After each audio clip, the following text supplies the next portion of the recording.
Hi.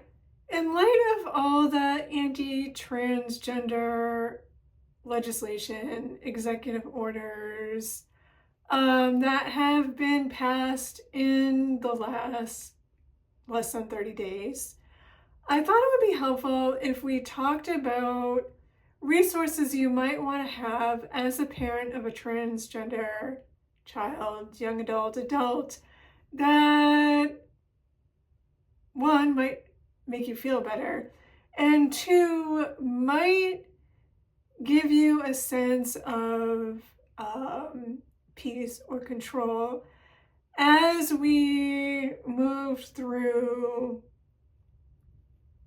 the next weeks, months, and maybe even years. Something that you can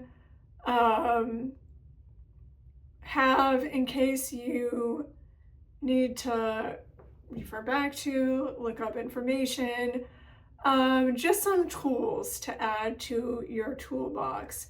So I'm going to talk about some of these things, and then I'm going to put together a blog post that has links to the information that I share.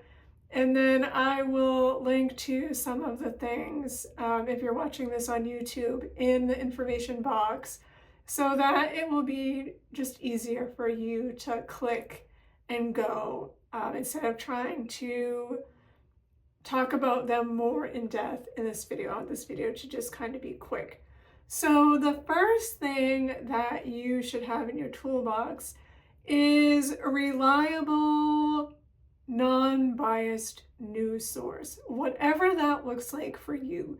So for me, that looks like Sharon at Sharon Says So, and it looks like Mosh at Mo News. You want a news source that isn't really slanted one way or the other. And that can be hard to find. There's a lot of news out there. There's a lot of information constantly bombarding us all the time, 24/7 news cycle. So you want a news source that is just going to tell you how it is. And that's what I really like about Sharon specifically. Sharon doesn't have a political party, and so she just reports the news as it is. This is what happens. This is what it means. This is what you need to know. And then I can just move on with my day. So the next thing that would be helpful for you to have as a resource is knowing what your child's rights are as a transgender, non-binary, gender questioning individual, and where you can go and who you can go to help if those rights are taken away, and where you can go to find out what those rights are. So who I like for that is, if your child is still in school, K-12 specifically, the people at GLSEN are really good for that. The ACLU is an excellent resource for finding out about what your rights are, getting help if your child's rights have been threatened or taken away, if you need help with getting insurance premiums covered or medical procedures or whatever fought for. They are excellent. You should know what your local ACLU office's phone number is. And then the transgender rights are different depending on what state you live in. So you should know what are the rights in the state you live in. And also you should know, on the other hand, what rights are being challenged or taken away in the state that you are, more importantly, your child, because your child might be older. My children both live in 2 different states than I do.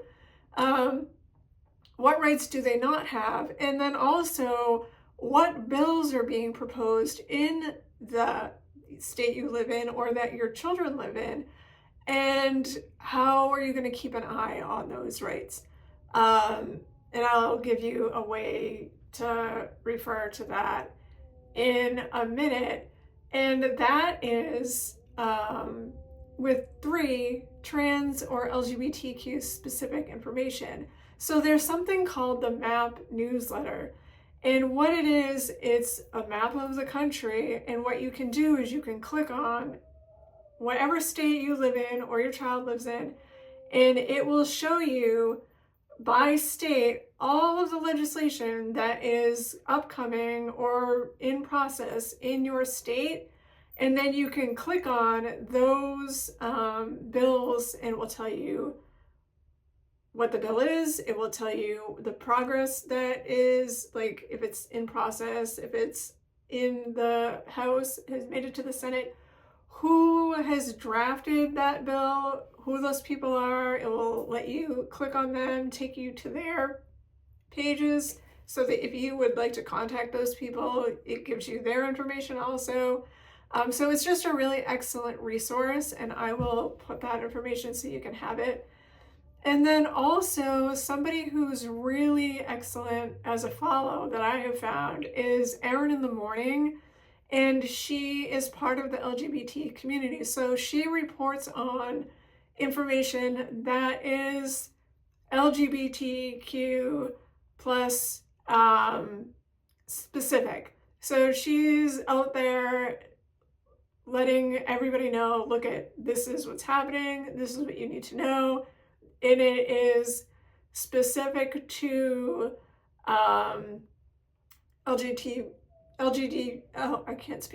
LGBTQ people and their life and their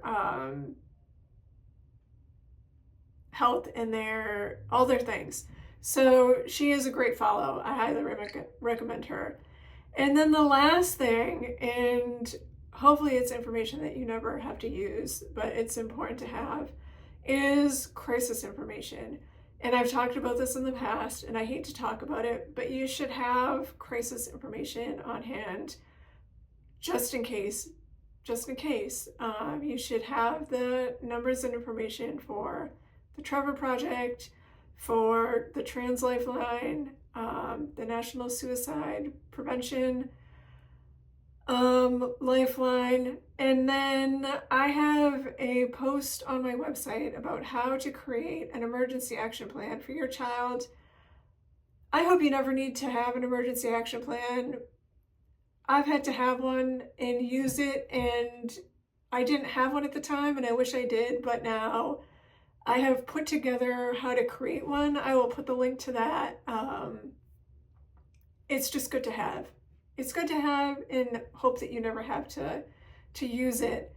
But so those are some of the resources that I think that would be helpful to have right now in this climate. I would like to know, what are some of the resources you think you might need? And also, do you need help gathering them? Because listen, I have time to do it right now. So if you find that you are in need of resources and you just don't have time to gather them, and you want to send me a message and be like, look, I need help finding X, Y, or Z information, and I just don't have the time or the resources to do it right now, let me know and I will help you. So I hope that was helpful. This went on a little longer than I hoped, and I will put all of those resources together for you, and we will talk again real soon.